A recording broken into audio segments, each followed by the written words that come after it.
नमस्कार। मैं आप सबके सामने एक ज्वलंत मुद्दा लेके आया हूं। यहाँ शिक्षण का स्तर कितना नीचे है वो हम सब जानते हैं। हमारे सरकारी स्कूलों में शिक्षा किस प्रकार से दी जा रही है वो भी जानते हैं। शिक्षा अधिकारी और हमारे प्रशासक जी की नीतियों से हमारे दमन दीव और दादरा नगर हवेली का शिक्षा का हाल कितने नीचे गिर चुका है उसकी किसी को सर्टिफिकेट देने की जरूरत नहीं है। आज लगभग 2 साल से शिक्षकों की भारी कमी है। काफी स्कूलों में तो हेडमास्टर ही नहीं है, प्रिंसिपल भी नहीं है। 90 से 99% स्कूलों में इंचार्ज को वो प्रिंसिपल या हेडमास्टर बनाकर बैठा दिया गया है। शिक्षकों को शिक्षक न मानकर गुलाम बना दिया गया है। जो भी नया नियम आता है वो सिर्फ शिक्षकों को और सरकारी कर्मचारियों को दुखी करने के लिए ही बनाया जाता है, ऐसा मुझे बार बार लगता है। अब आपको मैं दिखाना चाहता हूं 2 परिपत्र। मैं क्यों चिल्ला रहा हूं वो बताना चाहता हूं। ये 2 परिपत्र दमन दीव और दादरा नगर हवेली के प्रशासन के द्वारा हमारे टीचर्स के लिए और हमारी शिक्षा नीति के लिए कितने घातक है वो दिखाना चाहता हूं। ये पहला परिपत्र है हमारे चुनाव विभाग से जो 16 तारीख का है। वो ये कह रहा है कि अब 1 अक्टूबर 2024 से लेकर 1 जनवरी 2025 मतलब के 3 महीने तक 3 महीने तक हमारे जो जितने भी टीचर्स हैं उसमें से काफी टीचरों को बीएलओ बनाए गए हैं जो चुनाव की कामगिरी करेंगे, चुनाव के रिलेटेड सर्वे करेंगे, चुनाव के रिलेटेड काम करेंगे।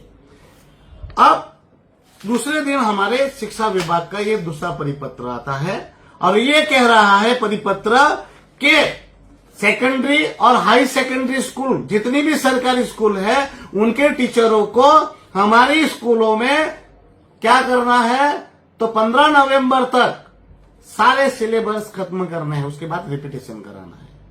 अब मैं पूछना चाहता हूं, शिक्षक कोई जादूगर है? हाँ, शिक्षक क्या करेगा?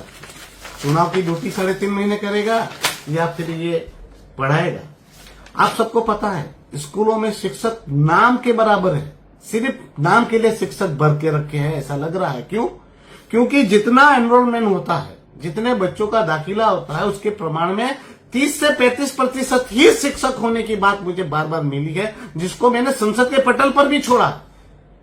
मैं प्रशासक प्रफुल्ल पटेल जी से पूछना चाहता हूं, क्या इस प्रकार की आपकी नीतियों से दमन दीव का शिक्षण विभाग सुधर जाएगा और शिक्षा जो स्तर है वो सुधर जाएगा? और यही डिंगे आप मार रहे थे 15 अगस्त को स्टेज पर चढ़कर, यही डिंगे मार रहे थे एट होम में। इस प्रकार से दमन दीव का एजुकेशन का स्तर आप सुधारेंगे? और दमन के जो शिक्षण विभाग के अधिकारी है वो भाई साहब आप लोग चाहते क्या हो?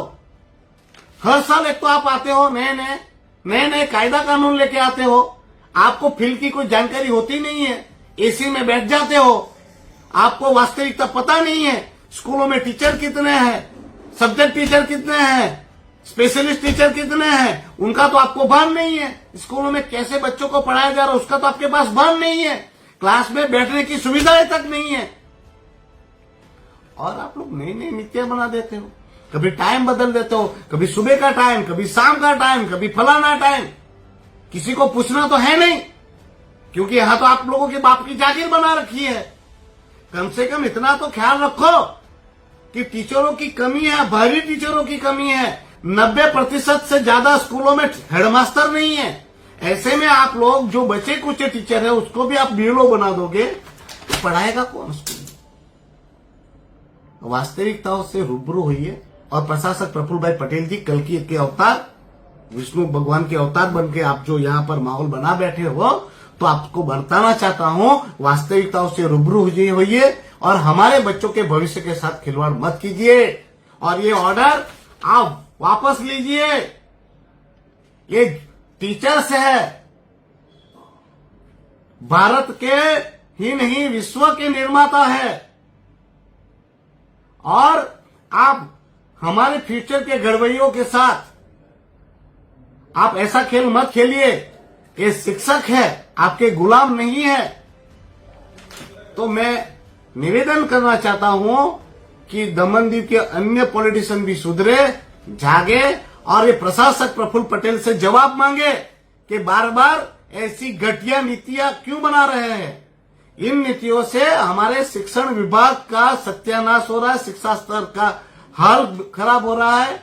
तो आप सभी से निवेदन करता हूं कि इस ऑर्डर को वापस लेने के लिए प्रशासक जी को कहिए, और मैं भी आपके माध्यम से कहना चाहता हूं कि थोड़ा रहम कीजिए हम पर, और हमारे बच्चों पर भी दया कीजिए, और हमारे टीचर मित्रों पर भी दया कीजिए, रहम कीजिए, और हमारे लोगों पर रहम करके ऐसा निर्दय फैसला मत थोपिए।